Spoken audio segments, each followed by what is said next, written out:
So TJ Woodward and I met, it's going on we're getting toward a decade. It's getting kind of long, close, but like 8 years ago. And it was in the spiritual realm, figuratively and literally. And he sent out his first book to a bunch of spiritual centers, Conscious Being. And I had the opportunity of receiving it. And I read it, and I went, I love this guy. Let's get him here and speak. So he came in for the first time, and we hit it off. We were fast friends, and spent the day picking out paint at Ace Hardware. So that's how you know it's a great friendship. And so I have been able to watch this amazing soul being, world changer, who's been in long-term recovery, who was working in this industry, in treatment. And he started asking really profound, kind of mover and shaker questions. He's kind of a mover and shaker. He started asking things like, what if underneath all addictive behavior is a core essential self that's whole and perfect? And what if all those behaviors are really brilliant strategies that meant you were able to survive? And they might not be working that well now, however they did. And what if your clients aren't broken? And what happens when we hold the space and we view the world and people and our clients through a lens of wholeness and completeness? And what happens when they feel that? Mm-hmm. And so they're profound questions, and it birthed conscious recovery. Those questions birthed conscious recovery. And I kind of look at myself as sort of like a doula. I was kind of behind the scenes, like, yes, let's go. And so I've been able to watch this evolution of conscious recovery. And so he is an international speaker, a best-selling author, a revolutionary recovery expert, and my dear friend. Please welcome TJ Woodward. Aww. Thank you, Amy. Thank you. Love you. And by international speaker, she means one time I took a wooden crate in Tijuana and stood on the street corner and had something to say. I am so incredibly grateful to be here, and I've been reflecting on yesterday. So powerful. The messages, the energy, the love that I felt yesterday being in this space and hearing our incredible speakers shifted me in a way that I don't know that my mind yet even understands. Gina. I have one word, wow, right? Dr. Adriana Popescu. Brilliant. What I love about our collaboration, it's very interesting, and we're going to talk a little bit more about this, the idea of feminine and masculine energy, and that it doesn't always land in the gender you were born with, right? Because when we co-facilitate retreats, she kind of brings the masculine energy and I kind of bring the feminine, and that's kind of cool, right? We're going to talk a lot more about that. The panel discussion, the leaders in our field that are in a conversation and a willingness to actually talk about what it means to allow the feminine energy to emerge as leaders in our field, not only as clinicians. Dan Griffin, who I felt like got so vulnerable with us and gave us that talk, The Confessions of an Unconscious Man. And then finally, my wonderful friend, Reverend Dr. Temple Hayes, who lit this stage on fire in the most profound and beautiful way. I love you and so grateful. So when I speak, Dallas, where's Dallas? He's right there. Dallas actually one time said, I can give the first 3 minutes of your talk. The blade of grass, the butterfly, mesmerized by life. And that is true. And guess what? I'm going to do it again, and I'm going to tell you why. Because it absolutely is essential to the conversation of the emergence of feminine energy and leadership. Because I came into the world and I remember being absolutely filled with love, light, and joy. I remember the experience of being in awe and wonder of the world. and being mesmerized by life, the miracles all around me. I was very aware at a very young age that the world and life is truly a miracle. And I felt like the luckiest little kid to have been born. And that experience of joy and connection and love and oneness stayed with me for the first few years of my life. I also was born into a family system and a level of consciousness, also known as Indiana in the 1960s, that was not necessarily celebrating this effervescent little boy filled with love, light, and joy. And the reason that I wanted to start with that is because that, to me, is the essential conversation that we're having about the emergence of feminine energy. And we kept that really broad, very consciously. We didn't say to our speakers, we want you to talk about this. We said to our speakers, whatever emerges for you in that topic and in that conversation, we invite you to bring what shows up for you. And look what happened. We had all these different perspectives and this very, very rich conversation about the emergence of feminine energy.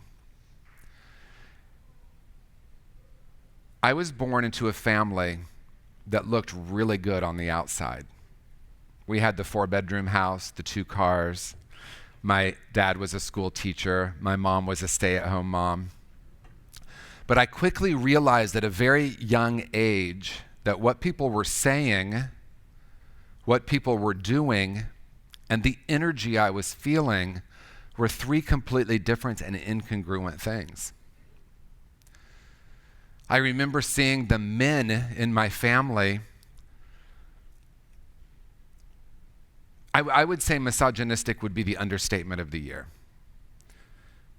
There was an intense sexual energy that came from my dad and his brothers that was very frightening to me. It was challenging for me to be even in the room with them because I felt afraid. What I understand to be true now is that as a very small child, I was purely soaking up the energy around me. Like our brains aren't even developed when we're little kids to understand what's happening. We're simply absorbing or experiencing the energy that is around us. So that's innate in every human being, this ability to be present with the energy around us. And so that energy came with a dialogue as well. You know, I watched Mad Men. I only watched a couple of episodes. I'm like, that's actually downplayed, right? So today we would call, I know this is being recorded, but we would call certain members of my family, how's that? Well, let's leave it at that. We would call them perpetrators. But back then, and I'm saying this, I think as lovingly as I can, back then we just called them men. And what I mean by that is the cultural standard, and again, I'm speaking of Indiana in the late 60s and early 70s, what it meant to be a straight male was pretty much to be misogynistic. And that's not really to say that was bad. It's to say that was the water, as Dan Griffin talked about, that we were swimming in it. What it meant to be male was that. My dad and his brothers were sexually abused by their female babysitter,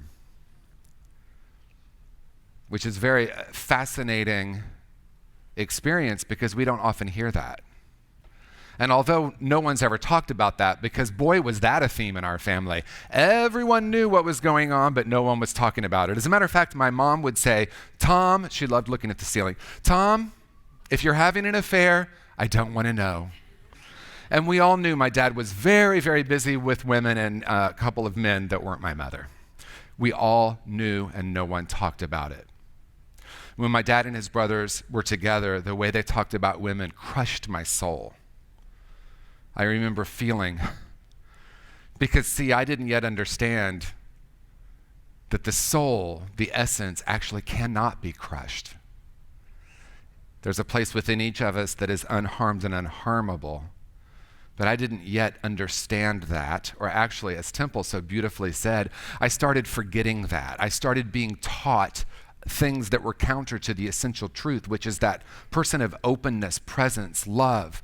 Everything that we've ever wanted from recovery and our spiritual path is actually innate in the human experience, that we are spiritual beings that come into this world as a whole and perfect being, that actually are particles of love and light, particles of the universe. And I knew that when I was a little kid. I knew that.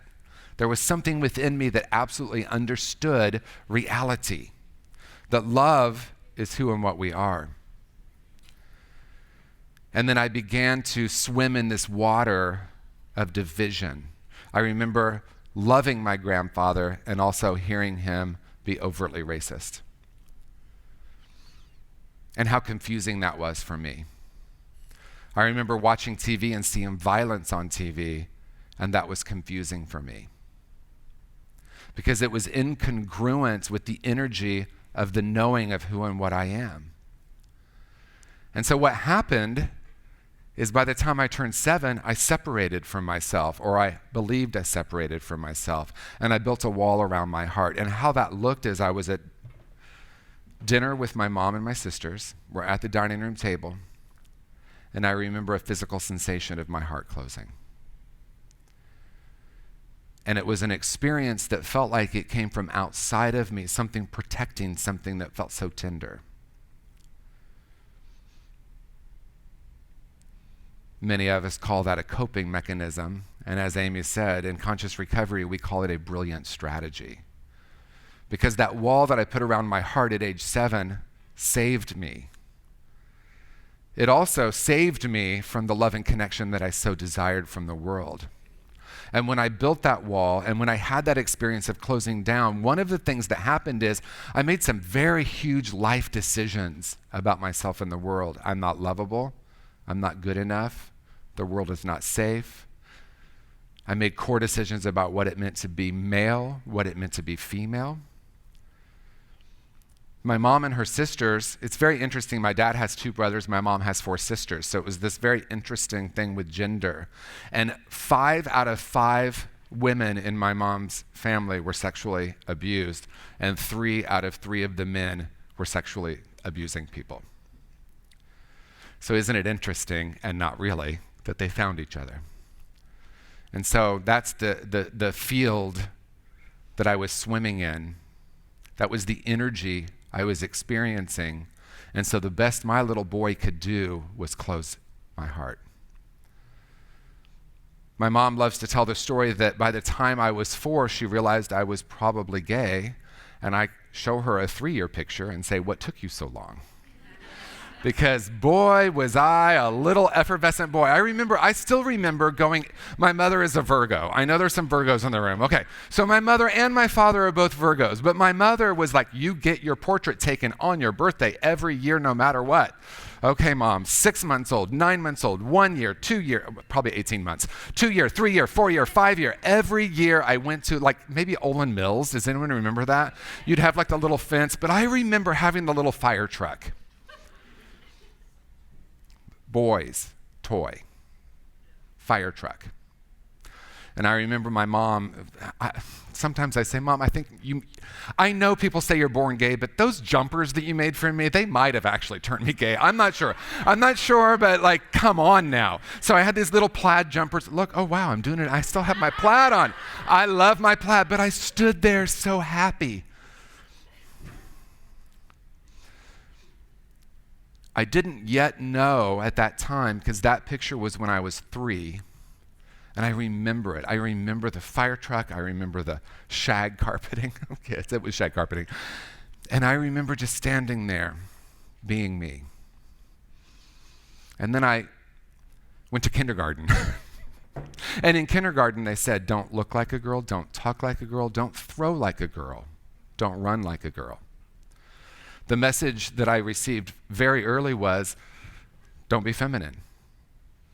No one said feminine bad, but boy, was that the message, right? No one was even saying, don't be gay. I mean, that was later, right? Don't act like a girl. What are you going to be when you grow up? First of all, what a crazy question. Really what they're saying is, what are you going to do when you grow up? We still say that to our kids. What are you going to do when you grow up? I remember my nephew when he was when he was 5, because he went to kindergarten. I called him and I said, Orion, how is school going? Silly uncle, I'm not at school. I'm talking to you. Kids are in the moment. I lived in San Francisco for 30 years, and I was on Muni, and there was this little boy dressed in hockey gear.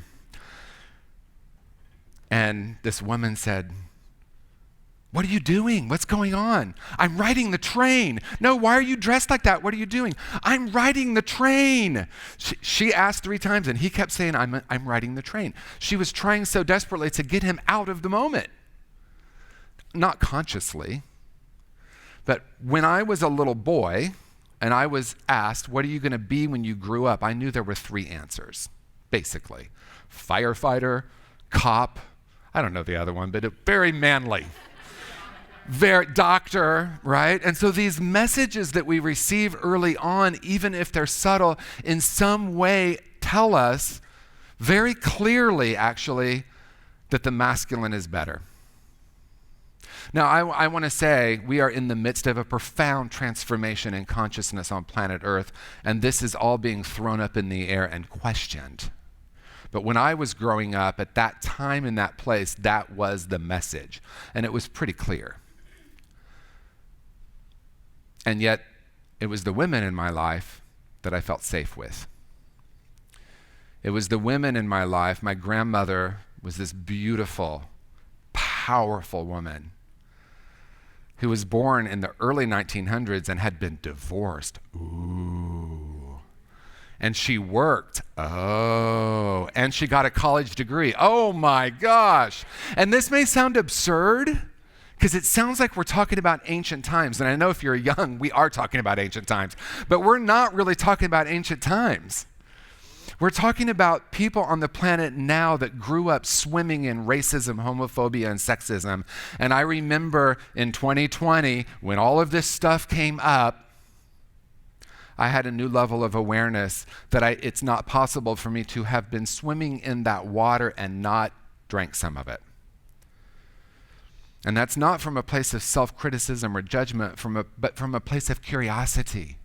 I wonder what I'm holding still about what it means to be male and female, about what I'm holding still about what it means to be black, white, or brown. What am I still holding about female leaders? David Letterman was interviewing someone, I don't remember who it was, but it was a woman, and she was from a Muslim country, and he said, well, I know in Muslim countries you don't really have a lot of female leaders, and she said, I know in America you've never had a female president. And he was like, oh. He was like, wow. How many people are old enough to remember All in the Family? Okay, thank you. So in All in the Family, there's this story, and I'm not going to get into all the details, but the punchline was the parent of the person was a doctor, and it was the person's mother, but no one got it. No one got the riddle because they couldn't even conceive of a woman being a doctor. This is my lifetime. This is, for some, again, it's ancient history, but for me, I've lived that. Now, why is that an important part of this conversation for me? The importance of it is that each of us has been delivered the water that we swim in, the consciousness that is pervasive all around us. And as spiritual and conscious beings, waking up is simply waking up to recognize that all of that is not who and what I am. Who and what I am is an infinite being. I came into this world as a whole and perfect being, and then I received messages that told me I'm other than that, and many of us decided this is who I am, and that's not who I am. And because I decided who I am was unlovable, unworthy, not good enough, and broken, I experienced that in every situation in my life. And this was not conscious, because we create life, how? Not on thoughts only, but through energy and frequency. Of course, I discovered drugs and alcohol. And I'm so grateful that I did, because some members of my family didn't. And they've struggled more long-term with mental health issues. And so when I say addiction is a brilliant strategy, drugs and alcohol are brilliant strategies, I mean it to my core. Thank you, ecstasy. Thank you, cocaine. Thank you, weed. Thank you, alcohol. You literally saved my life. And at some point, everything that I perceived that you brought me, which, by the way, what did alcohol and drugs do? It numbed, it took down that, remember the wall I shared about when I was 7? That wall came down. And I experienced reality. Well, it was a version of reality. That's why people, when they have psychedelic experiences, they have these profound experiences, because that wall gets taken away for a moment. The issue for some of us, myself included, is I start to believe that it's the drug that gave me the experience. But actually, it's not even true. The drug took down all the lies that I'd been believing about myself, and the energy of presence emerged again, and darn it, it didn't keep working that way. Right? And so if anyone here is in recovery, what kind of question is that? Is there anyone here, or who am I talking to? For those of us in the room who are in recovery, we recognize and we hear over and over again it worked and then it didn't. And then it caused problems. So what allowed me to connect at some point created more disconnection. And it was a false sense of the experience of reality. And yet it really was. Because it did take down and allow me to not be living in those core false beliefs, that frequency. In other words, I went like this. I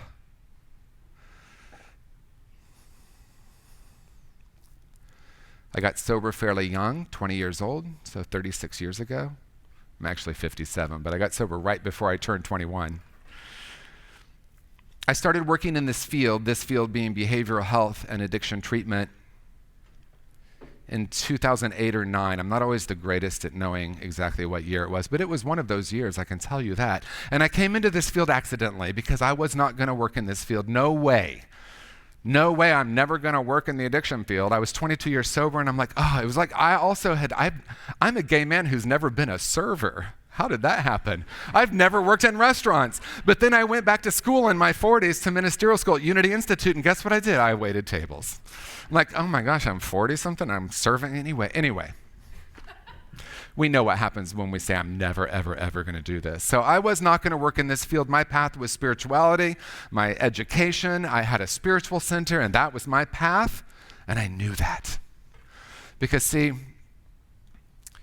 when we get quiet enough to listen to the spark of divinity,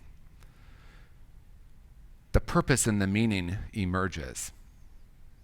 And when I got quiet enough, what emerged is I wanted to do spiritual work. Then my mind came in and said, I know exactly what it's going to look like. It's going to be this, this, this, and this, and we're going to have check, check, check, check. And I did all of that. And then, oh my gosh, the emergence of the idea of writing a book, Conscious Recovery. And so when I started working in the field, Adriana and I worked together back then, I think 2009. I came in with a different question, not a different conclusion. And the reason that I came in with a different question is the divine feminine that saved my life. And the divine feminine, in my case, was embodied in a person named Mary Helen. And when I was either 18 months sober or 2 years sober, somewhere in that range, I wanted to kill myself. And I was in a paradigm, to name it, that was very male. Sit down, shut up, you don't know anything. Your best thinking got you here. You're selfish and self-centered. Just don't drink. Your life is a miracle. It was in Texas too. Don't drink. Your life's a miracle. Go help someone else. They don't have that accent there anymore, but back then there were still people that had that accent. Just go help someone else. Just go help someone else. Just go help someone else. And so I was running around trying to help someone so that I could feel okay, and it quit working. And when I say quit working, what I mean is I had my umbilical cord in my hand and I was trying to plug into someone or something to get fed, to feel whole again, to feel worthy, to feel lovable. And what I discovered very painfully at that time is the world can't do that for me. And so I was in an existential crisis that showed up as I can't be here anymore and I need to die.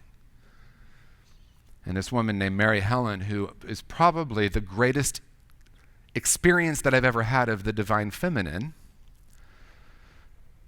met me where I was at and said to me in her beautiful Southern accent, "Darling, you're so precious."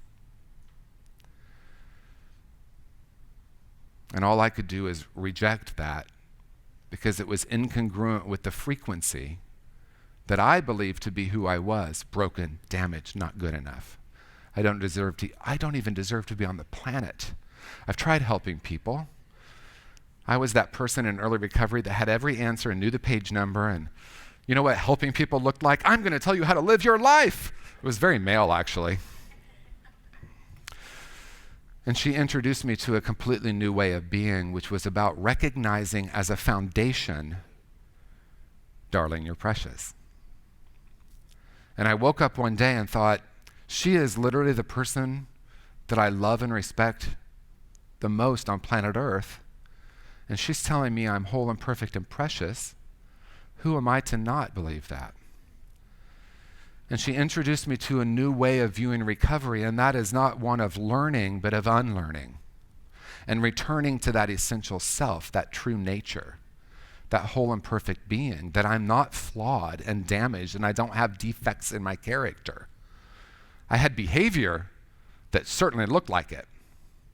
What I discovered is every time I've harmed myself or others, which has been plenty, it was because I believed I was broken. Hurt people hurt people. But I also discovered on this path that healed people heal people. And that each of us, through our presence, as Amy described, can have a profound impact. And so when I started working in the field, see, I promised I'd get back. I promised in my head, I'll get back to that in a minute. I'll get back. There's an observer. For those of us who speak, are you going to ever get back to that point? Okay, back to the point. When I started working in the field, I saw two things very quickly. People were coming back to treatment 8, 9, 10, 11, 12, 13 times, 5 times, 6 times. Oh my gosh. And I realized that they could stand up here and teach a relapse prevention plan better than most clinicians. Right? Am I right? And so it was very clear to me, we don't heal in the mind only. The only is an important word there. Adriana talked about the 4 rooms yesterday: physical, intellectual, emotional, and spiritual. And the question I came in with is, what if underneath all addictive behavior is an essential self that's whole and perfect? And what would happen if, as a clinician, as a counselor, as a tech, as a cook, as a housekeeper, as an admissions person, as a business development rep, as a CEO, as a clinical director, what if I decided that I'm going to look for that in every single person I meet? And what if we could actually heal the underlying root causes instead of continuing to treat symptoms and seeing people come back to treatment? I want to open it up for questions. We have about 10 minutes. There's a microphone here. If you feel like you have questions, comments, or smart remarks, make your way to the microphone. And what I want to say before we go to that is I did a tour of a treatment program, and you learn a lot. I learn a lot when I go to a treatment program and walk down the hall and hear and listen and observe. And in this particular treatment program, I heard not 1, not 2, not 3, but I think 4 counselors literally saying, "Is it okay if I do this with you?" It's a little brutal. Are you okay with that? So you're back for the 4th time. What are you going to do differently? Are you ever going to surrender and realize your way isn't working? Are you ever going to let us tell you how you need to be in recovery? What does that feel like? Right, shitty. I feel called to apologize that I even put you in that moment, right? And only, she gave me permission, but you didn't know what was coming, though. We have an agreement here, right, energetically. What I realized is, what I knew is that life is energy. And I sat in a clinical meeting, and another clinical meeting, and another clinical meeting, and I heard clinicians say, "She's so borderline." Instead of, can you imagine? Because, yes, I imagine that clinical meeting would say, Marion is a whole and perfect spiritual being, and because of the experiences of her life, she has started to believe lies about herself, that she's limited or damaged or broken. How are we going to see her as whole and perfect? And that energy of that's going to start to heal something that is so much more than I could ever try to figure out. That's conscious recovery. All we're saying, it's something profoundly simple, actually. Let's not worry or work with only the symptoms and the behaviors. I want us to, before I leave planet Earth, I'm going to declare it right now. You ready, Temple? Before I leave planet Earth, I want every treatment center to start being called a healing center, just like Avery Lane. Avery Lane Healing Center for Women. Did I get it right? Yeah, a healing center for women. A healing center. And to tell you the truth, I want to even go a little bit further, because healing implies that something's unhealed. I want it to be a wholeness center. Can you imagine? Welcome to Avery Lane Wholeness Center, where we see you as a whole and perfect spiritual being who has started believing lies about yourself that have created your reality. And we're here to assist you in questioning just about everything you've ever believed about yourself so that you can know and experience the truth.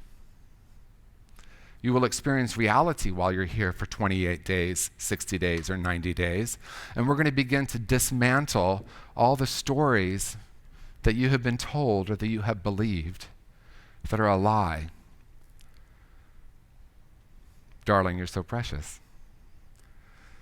You are a whole and perfect spiritual being, and every behavior you've ever had has been related to some other belief about yourself than that reality.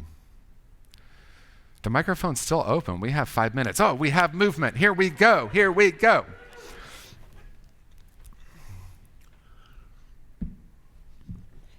I'm just going to do this. It's a repeat. I love it. Look at that. Look at that. So I would love to learn more about, today it'd be great to put an intention out there to learn more about teenagers, older teens, how to help them with this model. So that's part one. Part two is, like, for people who are really just, they're not even close to being able to acknowledge. Yeah. They're like, that statement that you just made feels totally and utterly untrue. Like it did for me. Yeah. Yeah. Like how to, because I would love to tell that to all my clients. Yeah. But if they're like, that's a bunch of bullshit, I don't believe that. Well, Like, that's my question. Did you? Okay. So was that it? Yes. Are we finished? Okay. Yeah. So that's it. That's exactly right, because that's many of our clients, right? They can't even take it in. So guess what? What percentage of communication is verbal and what percentage is nonverbal? Right? 90% of the way we communicate is nonverbal, and most of us think it's body language, but I actually know that it's energy psychology. So it's really not what I say to them. It's how I behold them. And they don't even need to know it. Because what I'm doing right now with you is seeing who you really are. And that's so much more powerful than words, because words are part of the intellect, which is important.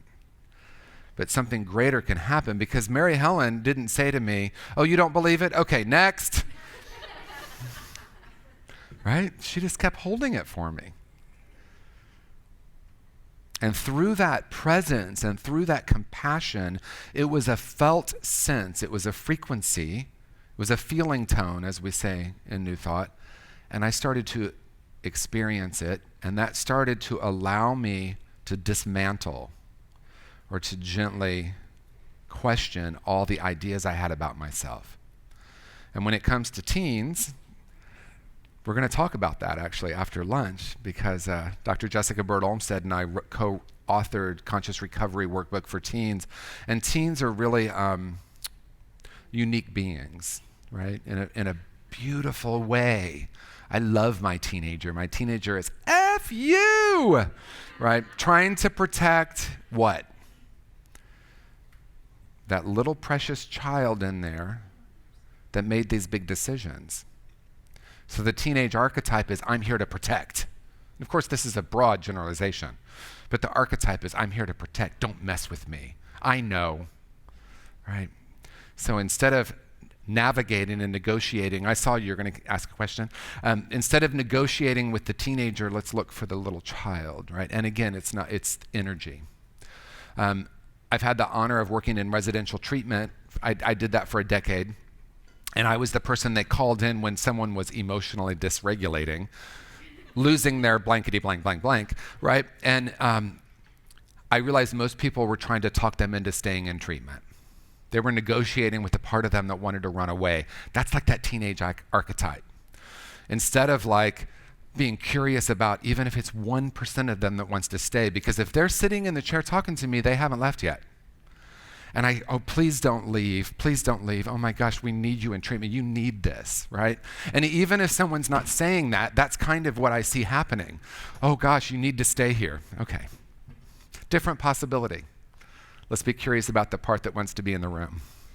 So when I'm listening to your talk, it always brings me back to, and I feel like this is just overall with mental health and just the research and all the books that I've read, and it always comes back to belonging and then fitting in, how different that is. Mm-hmm. I feel like not all of us walk in the world. I think we all want to fit in, but we all actually want to feel belonging. Yeah. And I think a big thing is there's such a big difference in that. Belonging is like, and I'm just naming, this is not my research, this is Brene Brown, Atlas of the Heart. And the definition for her is belonging is finding being alone with yourself in nature, and then finding belonging and being your authentic self with others that will accept your belonging as well. And then fitting in is just like it's so different. Yeah. And I think we've all walked around in life trying to fit in, and that's not the point. It's finding belonging in yourself. So finding that connection in yourself is so important. So just a comment. Thank you. I love that. And when I hear you saying it, I feel like fitting in is in the ego, right? I need to find people that look like me, talk like me, act like me, think like me, right? We hear say, I'm going to find a like-minded community. We also call them political parties. I agree with this group and disagree with that group. But the problem is I'm in this group, but then they have this one point of view. I'm like, what? Right? And so, oh, wait, I can't have critical thinking because if I disagree with someone in my tribe, what might happen? I'm ostracized. Right. So as long as I'm trying to find safety outside of myself, which I think could be fitting in, painful. Belonging starts within, like you said. And so it's not really reconnecting with my true nature. It's becoming aware of my oneness with my true nature. And as that is a starting point, and it's very interesting because it's paradoxical, right? Because it happens both outside and in. It's a cycle. I find people who are like energy, right? Like for me, Temple Hayes. We just like, oh my gosh, sisters. Like immediately, right? Adriana and I, the first time I met you, I'm like, first of all, who is this person with those pants walking in, right? Coming into Altamira.